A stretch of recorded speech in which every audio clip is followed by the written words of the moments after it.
అందరికి ఈ రోజు స్ట్రైట్ కట్ పాయింట్ చూపిస్తాను. ఎక్సెల్ సైజ్ పాయింట్ పొడవు చూసుకోవాలి. ఇక్కడ నుంచి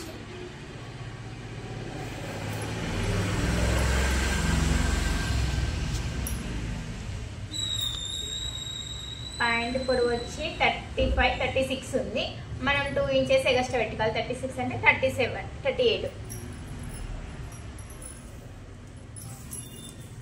ఇక్కడ నుంచి మనం ఈ క్లాత్ వచ్చి మనకు 4 ఫోల్డింగ్స్ ఉన్నాయి. చూడండి 4 ఫోల్డింగ్స్ ఉన్నాయి. అంటే 2 ఒకటేసారి తీసుకుంటున్నాం. వెనక భాగం ముందు భాగము ఈ విధంగా 4 ఫోల్డ్ పెట్టుకొని 36 తంది ఉంది. నేను 38 2 ఇంచెస్ మార్జిన్ పెట్టుకున్నాను. ఇప్పుడు మనం ఇప్పు 36 మనకు మార్జిన్ ఫుల్ లెంత్ ఉంది. ఆ మార్జిన్ కాకుండా ఒక 2 ఇంచెస్ ఎక్స్ట్రా పెట్టుకోవాలి కుట్లలకి. సో నేను పాయింట్ సైజ్ అయితే 36 ఉంది. నేను 38 పెట్టుకుంటాను. మొత్తం క్లాత్ వచ్చి 38 ఉంది. ఈ విధంగా 38. ఇంకోటి తర్వాతకి నెక్స్ట్ నడుము సైజు ఎంత ఉందని ఎలాస్టిక్ ఉంటుంది కాబట్టి కొంచెం లాగి పట్టి గుంజి చూసుకోవాలి ఎంత ఉందని. నడుము సైజ్ వచ్చేసి 42 వచ్చింది. దాంట్లో మనం 4 ఫోల్డింగ్స్ కాబట్టి 42ని మనం 4లో డివైడ్ చేసుకోవాలి. అంటే మనకి ఎంత వస్తుంది? 11 వస్తుంది. 11కి ఒక 2 ఇంచెస్ ఎక్స్ట్రా పెట్టుకోవాలి మార్జిన్ కోసం. ఇప్పుడు వచ్చి మనకు ఇప్పు సైజు ఎంత ఉందో కొలుచుకోవాలి. ఈ విధంగా 17 వచ్చింది. మనం 17 వస్తే ఒక 1 ఇంచెస్ కుట్లలకు ఉంచుకోవాలి. అంటే ఎంత వస్తుంది మనకి? 17 16 అంటే 17 అంటే 18కి వస్తుంది. 1 ఇంచు ఎక్స్ట్రా పెట్టుకోవాలి. ఎప్పుడైనా మనం ప్రతి ఒక్క కొలతలో 1 ఇంచు కంపల్సరీ ఎక్స్ట్రా పెట్టుకోవాలి. 17 వచ్చింది కాబట్టి నేను 18 పెట్టుకున్నాను. ఇప్పుడు ఇప్పు దగ్గర మనము గొలాయి కోసము ఒక 3.5 పెట్టుకున్నాను. ఈ విధంగా మళ్ళీ మనం సేమ్ బ్లౌజ్ లేకనే ఒక 1.5 ఇంచ్ దానికి గొలాయి తీయడానికి కోసము ఒక 1.5 ఇంచ్ పెట్టుకుని ఈ విధంగా మార్జిన్ చేసుకోవాలి. ఈ విధంగా ఇప్పుడు మనం కింద కాల్ది లూజ్ ఎంత ఉందో చూసుకోవాలి. ఇలా పాయింట్కి వచ్చి చూసుకోవాలి. 7.5 వచ్చింది మనకి.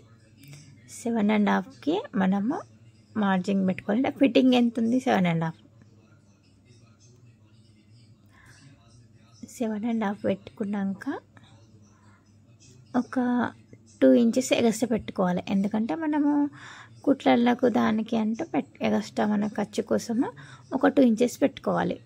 ఈ విధంగా ఇప్పుడు ఒకసారి మనకు డౌట్ ఉంటే పాయింట్ మొత్తము ఇలా పెట్టుకొని చూసుకోవాలి కరెక్ట్ ఉందా. కొంచెం ఎగస్ట్రా ఉన్నా పర్లేదు కానీ తక్కువ కావద్దు. తక్కువైందనుకో టైట్ ఫిట్టింగ్ అయితే మనం పాయింట్ మొత్తం ఖరాబ్ అవుతుంది. సో మనం ఇంతకన్నా మంచిగా ఒక 2 ఇంచెస్ అట్లా మనం ఎక్స్ట్రా పెట్టుకోవాలి ఎప్పుడైనా సరే. కానీ ఎందుకంటే తక్కువ అయితే అతుకులు వేసుకోవడం కష్టం, కానీ ఎక్కువైందనుకో మనం కుట్లు వేసుకోవచ్చు. ఫిట్టింగ్ చూసుకొని కుట్లు వేసుకోవచ్చు. నేను దానికన్నా కొంచెం ఒక 2 ఇంచెస్ ఎక్కువ పెట్టినా కాబట్టి కరెక్ట్గా ఒకవేళ ఎక్కువ తక్కువ అయినా కానీ మనకు లూజ్ పెట్టుకుంటే బెటర్. సో కొత్తగా నేర్చుకున్న కూడా ఇంతకన్నా మంచిది ఒక 2 ఇంచెస్ 3 ఇంచెస్ ఎక్స్ట్రా పెట్టుకోండి. ఎక్స్ట్రా ఉంటే నో ప్రాబ్లం, తక్కువ అయితేనే కష్టం. సో ఈ విధంగా నేను ఒక 7.5కి ఒక 2 ఇంచెస్ ఎక్స్ట్రా పెట్టుకుని మార్జిన్, దానిపైన కూడా ఒక 1/2 ఇంచ్ ఎక్స్ట్రా పెట్టుకున్నా. తక్కువ అయ్యే ఛాన్స్ ఉంది. ఒకవేళ మనకు టైట్ ఫిట్టింగ్ ఉంది, ప్యూర్ కాటన్ కాబట్టి వాటర్లో వేసినప్పుడు టైట్ ఫిట్టింగ్ అయినా కానీ మన కుట్లు తీసినా కానీ కొంచెం ఎక్స్ట్రా మార్జిన్ ఉంటుంది. కాబట్టి ఆ విధంగా మనం మార్జిన్ ప్రకారంగా ఒక 1/2 ఇంచ్ ఎక్స్ట్రా పెట్టుకున్నాను.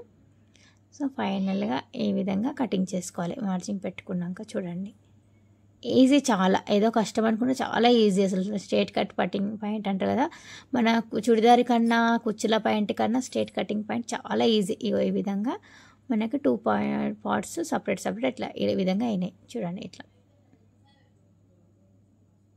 వెనక పార్ట్ ముందు పార్ట్ 2 రెడీ అయిపోయినాయి. మనం ఇట్లా ఆపోజిట్లో పెట్టుకొని మనం కుట్టేసుకోవాలి. ఈ విధంగా 2 సేమ్ ఉండాలి. ఎక్కువ తక్కువ అని ఏం లేదు. సో ఫైనల్గా అయితే పాయింట్ అయితే రెడీ అయింది. ఇప్పుడు మనం నడుము బెల్ట్ ఈ విధంగా ఒక 2 మనం ఎలాస్టిక్ వేసుకుంటేనేమో 3 లేదా 4 ఇంచెస్ పెట్టుకోవాలి మనం సైజు బట్టి. ఒకవేళ లేదు నాడ వేసుకుంటా అనుకుంటేనేమో 2 ఇంచెస్ సరిపోతుంది నాడకైతే. నేనైతే ఎలాస్టిక్ అనుకుంటున్నాను, సో నేను 4 ఇంచెస్ తీసుకున్నాను. నడుము సైజు మనం క్లాత్ ఎంత కట్ చేసుకున్నాడమో అంతే విధంగా చేసుకొని ఒక 1 లేదా 2 ఇంచెస్ ఎక్స్ట్రా పెట్టుకోవాలి. ఎప్పుడైనా గుర్తుపెట్టుకుంటే పాయింట్ కట్ చేసినప్పుడు కానీ, బ్లౌజ్ కట్ చేసినప్పుడు కానీ, డ్రెస్ కట్ చేసినప్పుడు కానీ 1-2 ఇంచెస్ ఎక్స్ట్రా పెట్టుకోండి. మనకు నష్టం ఏం లేదు. ఫైనల్గా టచ్ ఇచ్చేటప్పుడు ఎక్స్ట్రా ఉంటే మార్జింగ్ ఉంటే కట్ చేసుకోవచ్చు, లేదంటే ఉంచుకోవచ్చు. సో ఎప్పుడైనా సరే తక్కువ అస్సలు కట్ చేసుకోవచ్చు. మనం కరెక్ట్ ఫిట్టింగ్ చేసుకునే అవసరం లేదు. ఒకవేళ క్లాత్ సరిపోలేదో అప్పుడు కరెక్ట్ ఫిట్టింగ్ మార్జింగ్ పెట్టుకొని కట్ చేసుకోవాలి. మనకు ఎక్స్ట్రా క్లాత్ ఉన్నప్పుడు మాత్రం కంపల్సరీ ఎక్స్ట్రా కట్ చూడండి. ఈ విధంగా నేను పైన బెల్ట్కి మాత్రం క్లాత్ 4 ఇంచెస్ తీసుకున్నా, ఎందుకంటే ఎలాస్టిక్ కాబట్టి. ఈ విధంగా రెడీ చేసుకున్న బెల్ట్ సపరేట్గా. కావాలంటే దాంట్లోనే తీసుకోవచ్చు, కానీ దాంట్లోనే తీసుకుంటే ఫినిషింగ్ కరెక్ట్ రాదు, కానీ సపరేట్ పట్టి తీసుకున్నా.